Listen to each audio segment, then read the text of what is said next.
मुख्यमंत्री पुष्कर सिंह धामी पहुंचे Pacific hotel. वाणिज्य उत्सव कार्यक्रम में सीएम ने किया प्रतिभाग। आजादी के अमृत महोत्सव पर आयोजित हुआ कार्यक्रम। अखिल भारतीय अखाड़ा परिषद के अध्यक्ष महंत नरेंद्र गिरी की संदिग्ध मौत पर सीएम धामी ने ट्वीट कर जताया दुख। कहा, महाराज जी के असामयिक देहावसान की सूचना से स्तब्ध हूं। चारधाम यात्रा को लेकर फैसला। 1 अक्टूबर से शुरू होगी केदारनाथ के लिए हेली सेवा। रोजाना जारी होंगे 200 ई पास। भाजपा जिलाध्यक्ष के बाद अब कांग्रेस नेता के घर रहस्यमय धमाका। शीशे टूटे, दीवार क्षतिग्रस्त, स्वजनों में दहशत। उत्तराखंड में 1.5 साल बाद आज से खुले कक्षा 1 से 5वीं तक के स्कूल। कोविड नियमों के साथ मिला प्रवेश।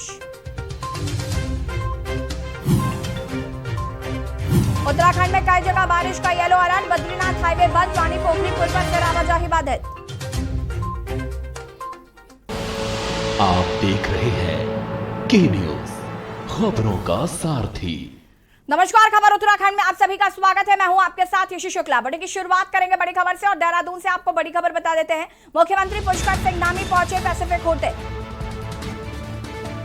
मुख्यमंत्री पुष्कर सिंह धामी पहुंचे पैसिफिक होटल। वाणिज्य उत्सव कार्यक्रम में सीएम धामी ने किया प्रतिभाग।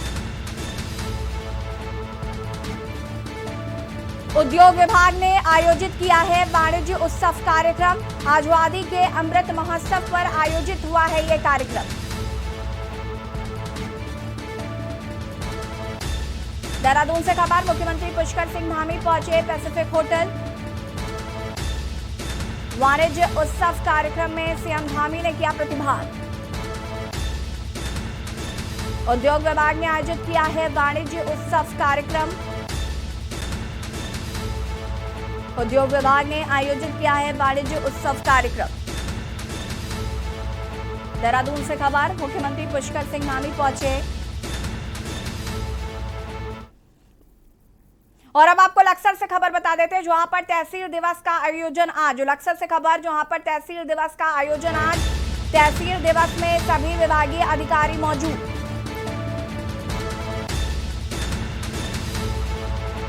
उप जिलाधिकारी वैभव गुप्ता सुन रहे हैं लोगों की समस्याएं।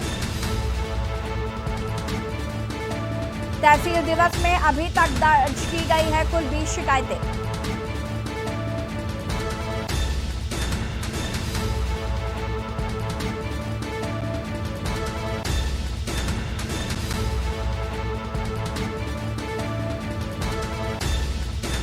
उप जिलाधिकारी वैभव गुप्ता सुन रहे हैं लोगों की समस्याएं।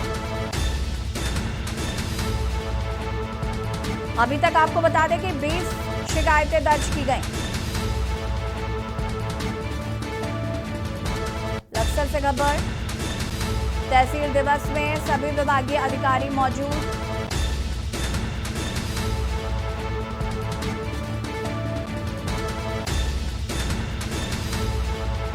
उप जिलाधिकारी वैभव गुप्ता सुन रहे हैं लोगों की समस्याएं।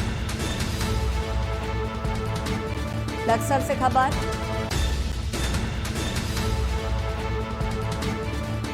तहसील दिवस में सभी विभागीय अधिकारी मौजूद। उप जिलाधिकारी वैभव गुप्ता सुन रहे लोगों की समस्याएं।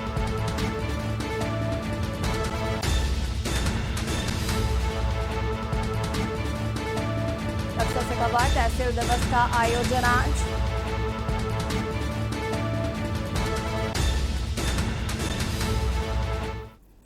और अब आपको रुद्रप्रयाग से खबर बताते हैं, जहां पर ट्रॉला फंसने से 2 घंटे तक बद्रीनाथ हाईवे हुआ जाम। रुद्रप्रयाग केदारनाथ बाईपास मार्ग की ओर भी फंसे हैं वाहन। ट्रॉला को हटाने की कवायद लगातार जारी। पुलिस प्रशासन मौके पर मौजूद।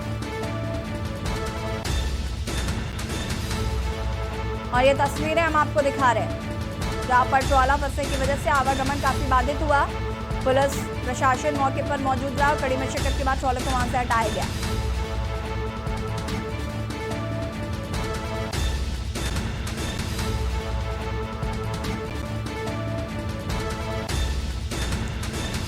ट्रॉला फंसने से 2 घंटे तक बद्रीनाथ हाईवे जाम। ये तस्वीरें हम आपको दिखा रहे हैं। ट्रॉला फंसने की वजह से 2 घंटे तक बद्रीनाथ हाईवे जाम रहा।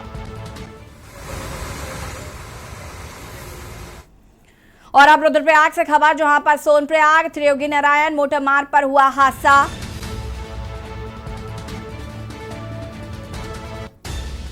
मजदूरों से भरा पिकअप वाहन दुर्घटनाग्रस्त। सड़क पर पलटा वाहन, 10 मजदूर हुए घायल। सभी घायलों को पहुंचाया गया हॉस्पिटल। सड़क पर पलटा वाहन, 10 मजदूर हुए घायल।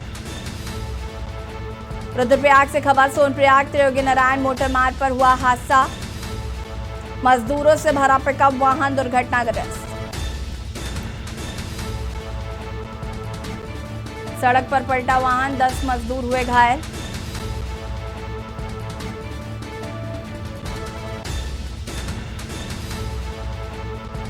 रुद्रप्रयाग से खबर, सोनप्रयाग त्रियोगी नारायण मोटर मार्ग पर हुआ हादसा।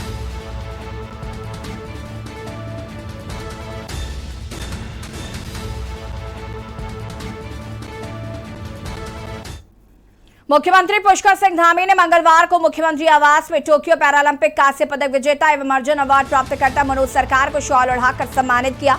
इस दौरान मुख्यमंत्री पुष्कर सिंह धामी ने कहा कि टोक्यो पैरालंपिक में बैडमिंटन में कांस्य पदक जीतकर मनोज सरकार ने उत्तराखंड का मान सम्मान बढ़ाया है। उन्होंने कहा कि किसी कार्य के प्रति मन में जज्बा हो तो वो कार्य अवश्य पूर्ण होता है। सीमित संसाधनों के बावजूद भी मनोज सरकार ने एक बड़ा मुकाम हासिल किया है। मुख्यमंत्री ने कहा कि खिलाड़ियों को अधिक से अधिक सुविधाएं मिल सके, इसके लिए राज्य में खेल नीति में संशोधन किया जा रहा है।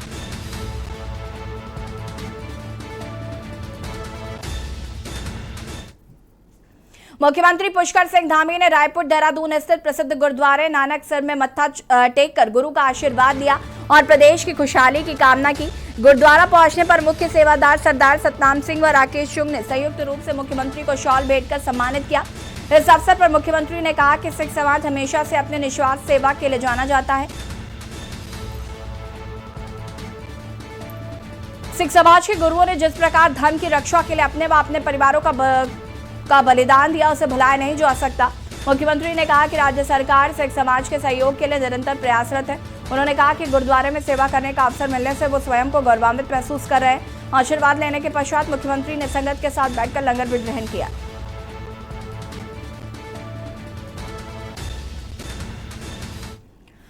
मुख्यमंत्री पुष्कर सिंह धामी ने मंगलवार को मुख्यमंत्री आवास में पुलिस महानिदेशक अशोक कुमार से भेंट की। डीजीपी ने मुख्यमंत्री को राज्य में कानून व्यवस्था से संबंधित विभिन्न मुद्दों से अवगत कराया और इस दौरान मुख्यमंत्री पुष्कर सिंह धामी ने पुलिस महानिदेशक को निर्देश दिए कि ट्रैफिक पुलिस को निर्देशित किया जाए कि अनावश्यक रूप से वाहन चालकों को परेशान न किया जाए।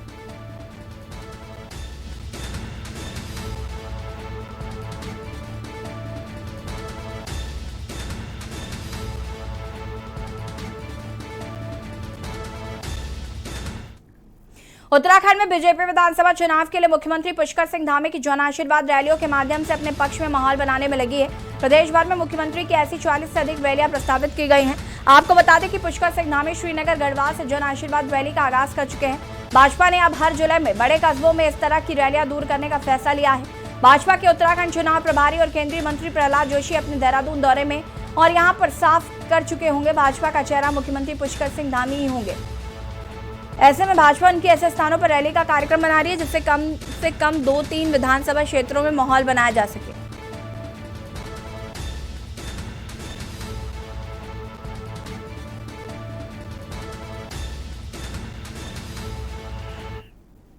जिला हरिद्वार के अंदर कांग्रेस पार्टी के द्वारा परिवर्तन यात्रा का आगाज का तीसरे दिन भी बड़ी धूमधाम से किया गया स्वागत। खास बात यह रही कि युवाओं में परिवर्तन यात्रा को लेकर जबरदस्त उत्साह देखने को नजर आया। परिवर्तन यात्रा खानपुर विधानसभा से ढंडेरा से होते हुए लंडौरा से रक्सर पहुंची। खानपुर विधानसभा के ढंडेरा से कांग्रेस प्रदेश अध्यक्ष गणेश गोदियाल, प्रदेश प्रभारी रविंदर यादव, नेता प्रतिपक्ष प्रीतम सिंह के काफिले को हजारों समर्थकों ने फूल मालाओं व ढोल नगाड़ों से स्वागत किया। कानपुर विधानसभा में परिवर्तन यात्रा के दौरान ढंडेरा से लंडौरा तक सभी कांग्रेस पार्टी के टिकट की दौड़ में नेता जगह जगह अपना समर्थकों के साथ दमखम दिखाते मिले।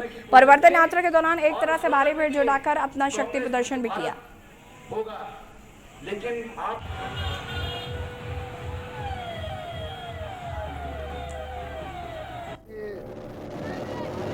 जो यहाँ पर विधायक हैं उनकी राजनीतिक गतिविधियों पर जब हम नज़र दौड़ाते हैं तो निश्चित रूप से मैं समझता हूँ कि खानपुर के सभा के लोग भी उनके चाल चरित्र चेहरे को पहचान चुके हैं और अब 2022 में वो उनसे छुटकारा चाहते हैं। परिवर्तन तो निश्चित है और ये परिवर्तन इसलिए निश्चित है क्योंकि लोगों ने मन बना लिया और जिस तरीके की हमारी परिवर्तन यात्रा लगातार आज दूसरे दौर के तीसरे दिन में आई है, मैंने देखा है, महसूस किया है, जितना हमें उत्साहवर्धक एक माहौल उधम सिंह नगर में देखने को मिला, उससे भी अच्छा माहौल हमारे हरिद्वार में देखने को मिला। और जहाँ जहाँ हम 10 बजे पहुँचने का समय तय होता है वहाँ हम 5 बजे पहुँच रहे हैं, शाम के 5 बजे तक लगातार, क्योंकि जो हमारे युवा साथी हैं, जो हमारे कांग्रेस के कार्यकर्ता हैं, जहाँ आज परिवर्तन यात्रा का हरिद्वार में अंतिम दौर है और आपने देखा कि जिस जोश व खल्लूस से हमारे युवा साथी, बुजुर्ग, महिलाएं कार्यक्रम में शामिल हुई, जगह जगह हमारी परिवर्तन यात्रा का स्वागत हुआ और एक संदेश लोग अपने घरों में लेके गए हैं कि लक्सर से भाजपा में जिला महामंत्री रहे कुशपाल सैनी ने पार्टी से इस्तीफा दे दिया है। इसके साथ ही अपने 100 से अधिक समर्थकों संग वो कांग्रेस में शामिल हो गए। परिवर्तन रैली लेकर पहुंचे कांग्रेस के प्रदेश अध्यक्ष गणेश कोदियाल ने प्रदेश प्रभारी व अन्य नेताओं की मौजूदगी में उन्हें सदस्यता दिलाई। लक्सर निवासी कुशलपाल सैनी भाजपा के पुराने कार्यकर्ता रहे, पूर्व में हरिद्वार के जिला महामंत्री थे। 2017 में वो लक्सर विधानसभा सीट से भाजपा के टिकट के दावेदार थे। टिकट न मिलने पर उन्होंने निर्दलीय चुनाव लड़ा था और 6087 वोट लेकर चौथे स्थान पर है। इसके बाद इन्होंने पार्टी से इस्तीफा दे दिया और परिवर्तन यात्रा संघ लक्सर पहुंचे। कांग्रेस प्रदेश अध्यक्ष गणेश कोदियाल ने प्रदेश प्रभारी देवेंद्र यादव की मौजूदगी में कुशलपाल सैनी व उनके 100 से अधिक समर्थकों को कांग्रेस की सदस्यता दिलाई। मैं बहुत अच्छा महसूस कर रहा हूँ इस परिवार में आके। आज मैंने कांग्रेस की सदस्यता ली है क्योंकि आज परिवर्तन का समय आ गया है। पूरा प्रदेश में परिवर्तन हो रहा है और हम भी चाहते हैं कि परिवर्तन हो, जो लोगों की समस्याएं उनका निराकरण हो। और मैंने एक लंबे समय तक बीजेपी में वहाँ सेवा की है, परंतु वहाँ पर आम कार्यकर्ता की उपेक्षा होती है। इसलिए मैंने तय किया कि मुझे ऐसी जगह जाना है, उस परिवार में जाना है जहां सबका सम्मान होता हो और कांग्रेस में सबका सम्मान है, इसलिए मैंने कांग्रेस ली। उत्तराखंड में चारधाम यात्रा शुरू हो गई है। यात्रा प्रारंभ होने से प्रदेश में चारधाम से जुड़े व्यवसायियों की उम्मीद बढ़ गई है। मुख्यमंत्री पुष्कर सिंह धामी के विशेष प्रयासों से चारधाम यात्रा शुरू होने से कोविड-19 की दूसरी लहर के बाद बंद पड़े कारोबार को संजीवनी मिलेगी। चारधामों में अब तक लगभग 5,500 लोग दर्शन कर चुके हैं, जबकि अब तक 42,000 से अधिक लोगों को ई पास जारी किए जा चुके हैं। मुख्यमंत्री पुष्कर सिंह धामी की संवेदनशीलता का ही परिणाम है कि कोविड संक्रमण के चलते आर्थिक मंदी से जूझ रहे चारधाम यात्रा और पर्यटन से जुड़े कारोबारियों के लिए राज्य सरकार ने 200 करोड़ रुपए के आर्थिक पैकेज जारी कर संजीवनी देने का काम किया है, जिसका असर धरातल पर दिखने लगा।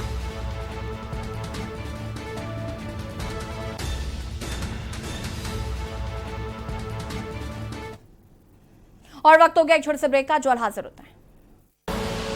आप देख रहे हैं के न्यूज, खबरों का सारथी। जन जन तक स्वास्थ्य सेवाएं पहुंचाने के लिए प्रतिबद्ध छत्तीसगढ़ सरकार। मुख्यमंत्री स्लम स्वास्थ्य योजना से अब तक 8.5 लाख से ज्यादा मरीजों का इलाज। 41 लैब टेस्ट वाले 60 मोबाइल वैन की मदद से 14 नगर निगमों में लगे 13,850 कैंप। 1,20,000 से ज्यादा को मिली मुफ्त लैब टेस्ट सुविधा। हाट बाजार क्लिनिक से समाज के आखिरी छोर तक स्वास्थ्य सुविधाएं पहुंचाने की अभिनव पहल से सुदूर वनांचल के 90 लाख से ज्यादा मरीज लाभान्वित। 1600 से ज्यादा हाट बाजार क्लिनिकों से अब तक 8 लाख से ज्यादा मरीजों का इलाज। छत्तीसगढ़ हेल्थ मॉडल के मलेरिया मुक्त बस्तर अभियान को यूएनडीपी और नीति आयोग से मिली सराहना। बीजापुर में मलेरिया के केस 71% और दंतेवाड़ा में 54% हुए कम। मई 2020 और मई 2021 के बीच मामलों में आई 39% की कमी। नीति आयोग ने बताया एस्पिरेशनल डिस्ट्रिक्ट्स में चल रहे बेहतरीन अभियानों में से एक। आप देख रहे हैं के न्यूज, खबरों का सारथी। ब्रेक के बाद एक बार फिर से आप सभी का स्वागत है और खबर बाजपुर से है, जहां पर प्रदेश सरकार के आदेश के बाद कक्षा 1 से 5 तक के स्कूल खोल दिए गए हैं।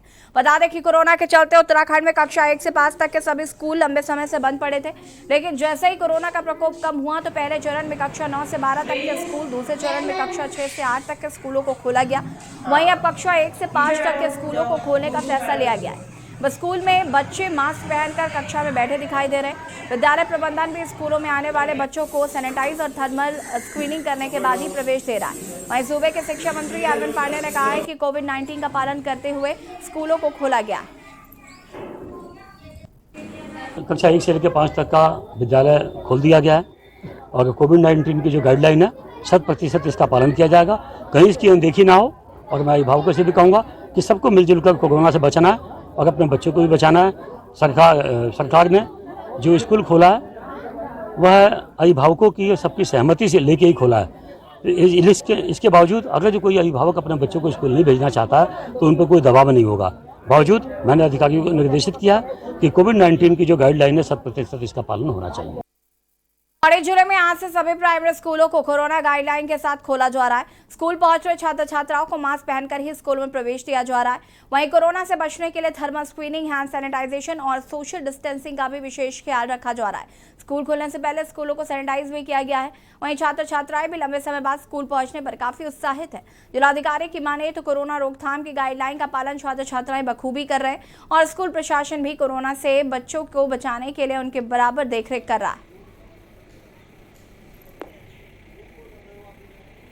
जनपद में कक्षा 1 से 5वीं तक के जो प्राथमिक विद्यालय हैं सभी को संचालन करने का शासन द्वारा निर्देश दिया गया है।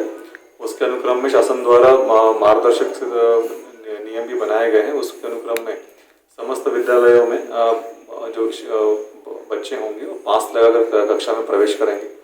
साथ में सोशल डिस्टेंसिंग के अनुसार उनको बैठने की व्यवस्था विद्यालय द्वारा किया जाएगा। विद्यालय में जितने भी कर्मचारी, टीचर्स और अन्य जो शिक्षणेतर कर्मचारी हैं उनको सभी को वैक्सीनेशन करना अनिवार्य रहेगा। साथ में जो भी गाड़ी संचालन होती है बच्चों की लाने ले जाने के लिए बसेस वगैरह का इस्तेमाल किया जाता है ट्रांसपोर्टेशन के लिए, उसको भी सैनिटाइज किया जाएगा नियमित तौर पर। साथ में मुख्य शिक्षा अधिकारी द्वारा नियमित रूप से विद्यालय का निरीक्षण भी किया जाएगा। उसके लिए विकासखंड स्तर पर अधिकारी भी नामित किए जाएंगे जो कि विद्यालय में जाकर निरीक्षण करेंगे और जो विद्यालय मानक पूर्ण करते हैं, अनुपालन करते हैं, उन्हीं को संचालन की अनुमति प्रदान किया जाएगा। लक्सर में एनसीसी में चयन के बाद प्रवेश से पहले ब्लड ग्रुप की जांच कराने पहुंचे छात्र छात्राओं से सरकारी अस्पताल में 350 रुपए वसूले गए, जिसको लेकर बच्चों ने हंगामा किया। इस दौरान उन्होंने कहा कि निजी लैब में महज 50 रुपए में ब्लड ग्रुप की जांच हो रही है, जबकि सरकारी अस्पताल में इसके 7 गुने पैसे लिए जा रहे हैं। लक्सर स्थित केवी इंटर कॉलेज में कक्षा 9 के बच्चों का एनसीसी में प्रवेश के लिए 31 अगस्त को परीक्षा हुई थी। इसमें 34 छात्र व 17 छात्राओं का चयन हुआ था। प्रवेश के लिए इन्हें ब्लड ग्रुप की जांच कराकर रिपोर्ट कॉलेज में जमा करनी थी। इसके लिए सोमवार को छात्र छात्राएं सीएससी पहुंची थी, जिसमें 14 रुपए की पर्ची बनवाने के बाद लैब में ब्लड ग्रुप की जांच हुई। वहां जांच की फीस बताकर हर बच्चे से 113 रुपए लिए गए। लैब से मिले रिपोर्ट पर सीएससी अधीक्षक की मोहर लगवाने गए तो मेडिकल की फीस बताकर वहां भी 200 रुपए प्रति छात्र देने पड़े। इस पर बच्चों ने काफी देर तक हंगामा किया। प्राइवेट में लगवा सकते हैं, फिर आ गया जब कोई फायदा नहीं हो रहा सरकार का जी। स्कूल में भी तो एडमिशन हो रहा है, वहाँ भी तो बच्चे फीस ले रहे हैं, तो यहाँ भी फीस चलेगी। तो ब्लड ग्रुप चेक कराने के लिए आए थे, किस चीज़ में चाह रहा है तुम्हें? एनसीसी फॉर्म के लिए चाह रहा है। जोरा अस्पताल उत्तरकाशी में प्रसव के बाद एक महिला की मौत हो गई। डोंडा प्रखंड निवासी एक महिला जो कि 29 सितंबर को जिला अस्पताल में प्रसव के लिए भर्ती हुई थी। दोनों जच्चा और बच्चा ठीक थे। परिजनों का कहना है कि जिला अस्पताल के डॉक्टरों की लापरवाही के द्वारा उसकी मौत हुई है। इसी को लेकर परिजनों ने जिला अस्पताल में जमकर हंगामा किया और संबंधित डॉक्टर और कर्मचारियों के खिलाफ कार्रवाई की मांग की। परिजनों का कहना है कि जच्चा और बच्चा दोनों ठीक थे, लेकिन महिला को ठीक से इलाज न मिलने के कारण मौत हो गई। जिसमें हम बच्चेदानी जो निकाल दे तो उसकी ब्लीडिंग या जो कारण वो बंद हो सकती थी। तो जब वो पेशेंट को लाया गया था उस समय करीब 7:30 पौने 8 बजे शायद डॉक्टर साहब बताते कि उनको कंप्लेंट आई कि ये दिक्कत है। 8, साढ़े 8, 9 बजे के करीब उसका 4 बोतल ब्लड की चल रही थी, 2 ब्लड चल रहा था, ब्लड उसका अरेंज था, मगर जो उसका बीपी था 65-70 के बीच में था। इसी उसमें जो है उसको जो है हमने जो बेहोश करने का तरीका भी था वो भी ट्यूब डाल के किया गया, जीए में किया गया ताकि उसका बीपी कम ना हो। दोनों एनेस्थेटिस्ट हमारे डॉक्टर अभिषेक नोटियाल और डॉक्टर निकिता दोनों के दोनों वहां मौजूद थे। लालगुआ कोतवाली पुलिस ने मुखबिर की सूचना पर Subhash Nagar police check post के पास चेकिंग के दौरान स्मैक तस्करों को गिरफ्तार किया है, जिनके पास से लगभग 62 ग्राम स्मैक बरामद हुई है, जिसकी कीमत 10 लाख रुपए बताई जा रही है। वहीं पकड़े गए दोनों आरोपियों के खिलाफ पुलिस ने एनडीपीएस के तहत मुकदमा पंजीकृत कार्रवाई शुरू की। इसमें जो है 2 लोग पकड़े गए हैं। इनके पास से 62 ग्राम स्मैक हम लोगों ने बरामद की है। इसमें एक है यूनुस अली, ये बहेड़ी बरेली से है, उम्र लगभग 22 साल है। दूसरे जो हैं वो राम प्रसाद हैं, उम्र लगभग 45 साल, ये सुतैया थाना पुलबट्टा उधम सिंह नगर से है। युद्ध स्तर पर हम लोग पूरा काम कर रहे हैं। डीआईजी महोदय कुमाऊं ने भी जो है एक संयुक्त टीम बनाई है एडीटीएफ की, जो कि पूरा एकदम युद्ध स्तर पर स्मैक और बाकी जो नशे हैं इनके खिलाफ काम कर रही है। भले आपने पुलिस का खौफनाक चेहरा जरूर देखा होगा, लेकिन उत्तराखंड पुलिस का एक ऐसा चेहरा सामने आया है जो कि काबिले तारीफ है। पूरा मामला उधम सिंह नगर का है, जहां पर चंपावत के एसपी देवेंद्र पीछा की ऐसी दरियादली की तस्वीरें सामने आई, जो कि आधा दर्जन सेरवुड स्कूल के स्कूली बच्चों की कार दुर्घटनाग्रस्त हो गई थी, जिसके पीछे से आ रही पुलिस अधीक्षक चंपावत ने अपनी कार में बैठाकर हॉस्पिटल भर्ती कराया। देहरादून जा रहा था, तो जब मैं काला डूंगी पार करके जब गड़ब्बू के आसपास था, देखा एक गाड़ी का एक्सीडेंट हो रखा था जिसमें 4-5 लोग घायल थे।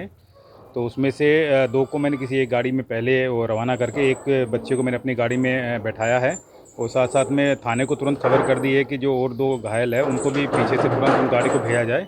तो उसमें पुलिस वाले आ गए थे, उनको भी दूसरी गाड़ी में भेज दिया गया है। उसमें से एक की स्थिति थोड़ी सी नाजुक बताई जा रही है। ये बताया जा रहा है कि ये बच्चे जो मैंने बात की इनसे, तो ये शेरवुड कॉलेज के बच्चे हैं, जिनको जो अपनी क्लास 12 कंप्लीट करके दिल्ली घर की तरफ जा रहे थे। पति का रिश्ता सातों जन्म साथ निभाने का होता है, लेकिन इस रिश्ते को पैसे के लालच में तार कर दिया जाए तब यह एक सोचनीय विषय बन जाता है। चंद पैसों के लालच में इस रिश्ते को एक युवती ने लुटेरे दुल्हन का रूप दे दिया, जहां कोर्ट की दखल के बाद बाजपुर पुलिस से युवती पर धोखाधड़ी का मामला पंजीकृत किया है। बता दें कि शिकायती पत्र में पीड़ित सुखविंदर सिंह ने आरोप लगाते हुए बताया कि पंजाब निवासी गुरविंदर कौर से करीब 2 वर्ष पूर्व फेसबुक पर मुलाकात हुई, जिसके बाद पहले गुरिंदर कौर से फोन पर बातचीत होनी शुरू हो गई। बातचीत के दौरान उन्हें गुरिंदर कौर से प्यार हो गया। आपसी रजामंदी के पश्चात गुरिंदर कौर उनके ग्राम हुसैनगंज में आ गई और सिख रीति रिवाज के अनुसार 21 नवंबर 2020 को दोनों ने गुरुद्वारा कमेटी बहादुरगंज बाजपुर में विवाह कर लिया, जिसके बाद गुरविंदर कौर रात्रि के समय उनके घर पर रखा 4 तोले सोने के जेवर और 50,000 रुपए नगद लेकर बिना बताए घर से फरार हो गए। वहीं सीओ वंदना वर्मा ने बताया कि तहरीर के आधार पर मुकदमा दर्ज कर लिया गया है। बरहनी क्षेत्र का मामला है। यहाँ एक युवक के द्वारा तहरीर दी गई है कि उसकी शादी नवंबर 2020 में हुई थी और 2 महीने उसके साथ रहने के बाद उसकी पत्नी घर से कुछ सोना और पैसा लेके फरार हो गई है और फिलहाल उससे कोई संपर्क नहीं हो पा रहा है। उसने पुलिस में तहरीर दी है और मुकदमा लिखा गया है। हम लोग इस पर कार्रवाई कर रहे हैं और जो भी कानूनी कार्रवाई होगी उससे अवगत कराया जाएगा। ये पूर्व में इनका पारिवारिक मामला प्रतीत हो रहा था, लेकिन बाद में 156(3) में इसमें रिपोर्ट लिखाई गई है, तो वो और खबर उत्तराखंड में फिलहाल इतना ही। देखते रहिए के न्यूज़ इंडिया। नमस्कार।